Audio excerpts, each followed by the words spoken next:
You're not unmotivated, you're overloaded.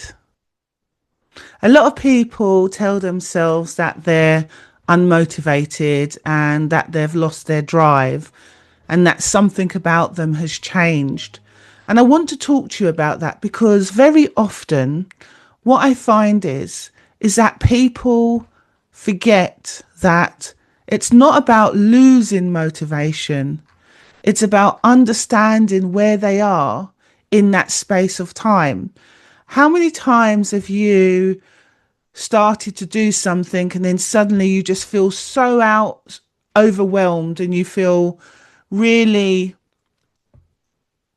unsure, uncertain of where do you go from now? What do you do next? I wonder if you have ever been in a position where you started to feel less enthusiastic about the goals that you wanted to do or that inspiration that you had. And it becomes so overwhelming that all of a sudden you start to feel like I'm unmotivated. I just can't do it, or I'm fatigued, I'm tired. It's just too overwhelming. You know what it is? You're just overloaded.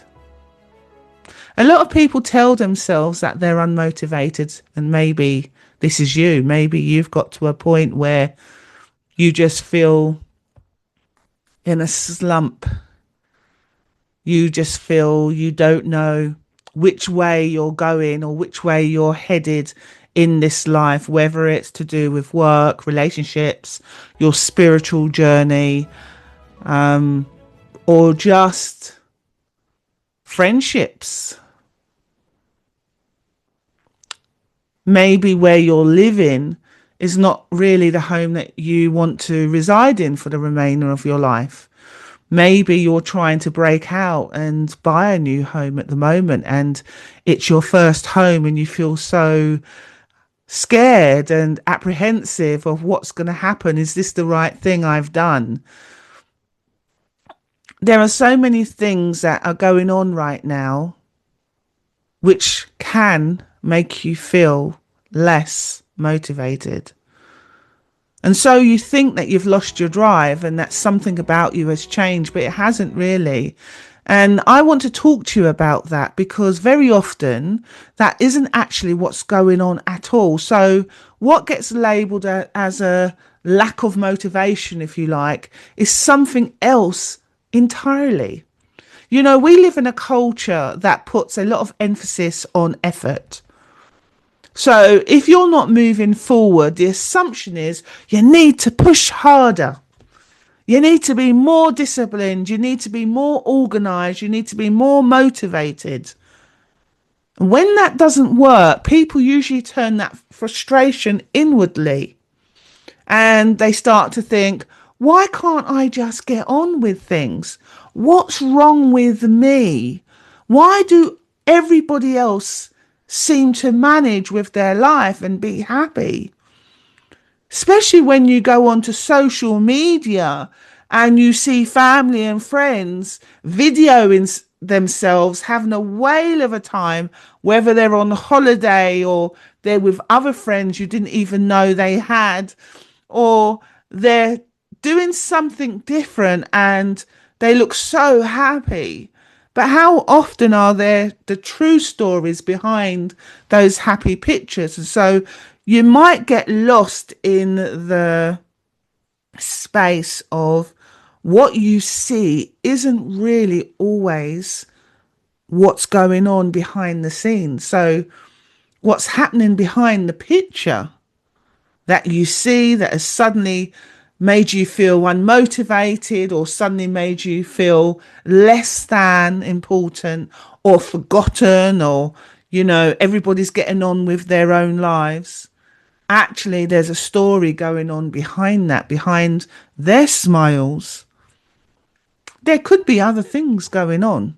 So very often you may feel unmotivated by external situations, or maybe it's just yourself, But the issue isn't motivation at all. You know, one of the most things I can bring my mind to is those people that are on weight plans and they start with vigor on the Monday, and by the Tuesday afternoon, you know, the foods that they shouldn't be having start to creep on their plate. Some people last maybe 4 or 5 months. Sorry, they wish. They last about 4 or 5 weeks, maybe 4 or 5 days, some of them. But then external factors start to happen and their motivation starts to wane. So I want you to think about your own situations that's going on around you right now and realize that if you feel, once you felt so inspired and passionate and, you know, full of vigor to see it through, and we've already spoke about that on my last video, you know, don't need to be telling anybody until you're like 26 miles down the road. But when you feel like the motivation is gone, I want you to really see what it truly is. And what I see again and again and again from people that come to me for private sessions to get them back on track is what I see again is it's overload. Not just being busy, but being mentally overloaded, emotionally overloaded. Sometimes even sensory overloaded. You know, sometimes people hold on to too many things in their mind. And perhaps that's you. Perhaps you have too many responsibilities. Do you have too many expectations? And do you have high expectations that you've put upon yourself?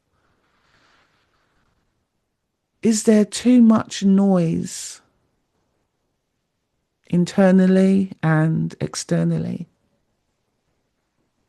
And when that happens, motivation is usually one of the first things that's going to disappear. And that's because motivation doesn't thrive in heaviness. It needs space. It needs a sense of ease. It needs the room to move. And when everything feels weighty, when your system is already stretched, your body and mind often do the most sensible thing they can. They slow you down. But instead of recognizing it as a signal, we often judge it. We call it procrastination. We call it laziness or having a lack of willpower because on the Tuesday we went for the cream cake. Oh, I've just got no willpower. Forgetting just that particular week that you chose to start, there was so many things that's going to be asked upon you, that your stress levels are really high because you've got a lecture to do the following day, and you know you've got all these external factors happening. And was starting that week the right week to start? So when you feel that you are procrastinating, when you feel that you're actually just being lazy or you're just having a lack of willpower, when actually it can be a form of protection, you see, a way of saying there's already too much here.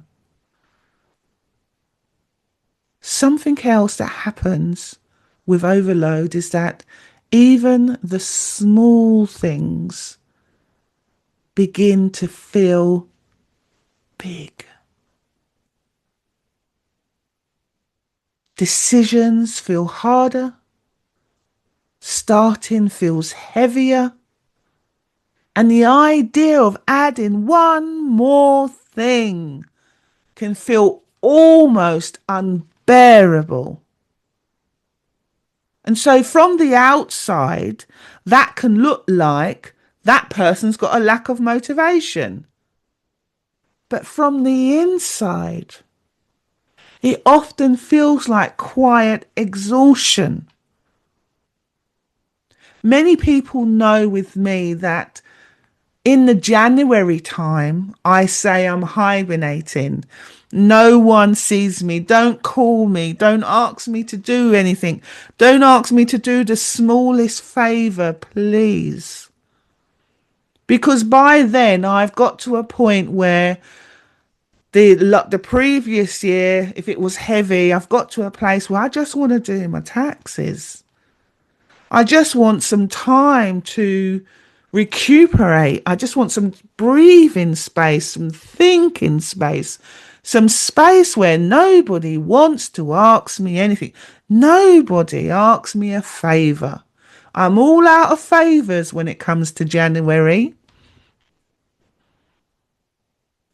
And if I don't do that, if I don't take out that January time to recuperate, to build the armour that I need for the rest of the year, and then I have this person asking me something and that person asking me something. And it's so surprising that when you have people sending you a quick email or a message via WhatsApp or over social media, oh, can I just ask a quick favour? They think that they're the only ones asking. And then before long, you've got 10 people asking you a favour. And actually, you're not working upon what it is that you wanted. And so there's that inner sense of feeling it's too much, it's unbearable. I'm going through a sense of exhaustion because you're just not saying no.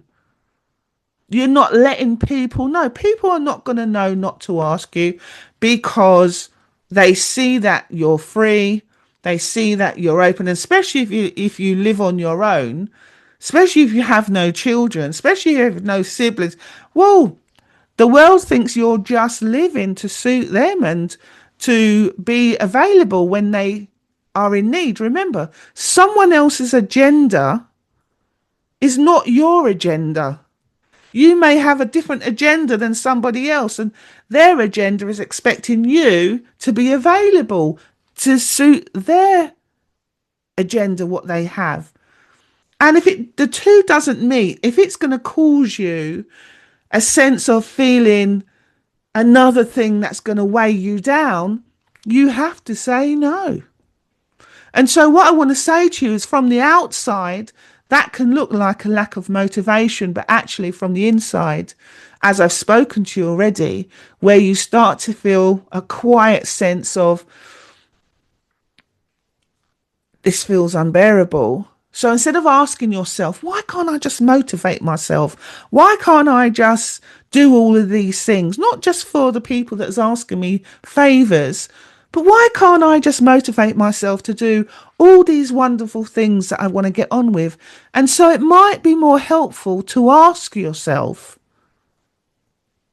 what am I carrying right now? What am I holding that hasn't had space to land? What hasn't been acknowledged? Because when overload reduces itself, motivation often returns on its own. So when you feel less pressured, when you feel less put upon, motivation is going to return and you're going to feel, oh, I feel inspired. I feel motivated. I'm going to do it this time. So it's not through force, and it's not through a sense of you trying to force this, but it's through relief, lessening the weight of things. So maybe one of those things is that you need to pause.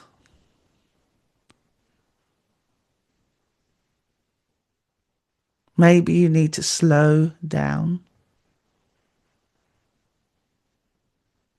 Maybe you need to not do anything for a while. Doesn't mean you're failing. It often means your system is just trying to recalibrate, trying to find a rhythm within you that's more sustainable. So if you've been hard on yourself for feeling unmotivated lately, if you've been questioning your drive or your direction, feeling less of service, less purposeful, there may be nothing wrong with you at all. You simply, maybe, are overloaded. And sometimes the best or the most helpful thing isn't to push for more motivation, isn't to wake up questioning why am I unmotivated. Sometimes the most helpful thing you can do for yourself is to listen to what the lack of motivation is pointing to. And that's enough to sit with. That's enough for you to understand that where you may feel a sense of feeling unmotivated, it may be to recognize you're just overloaded. Take some time, breathe, say no if you have to, and allow the motivation to return of its own accord. My name is Anne-Marie Bond, and I leave you with those thoughts today.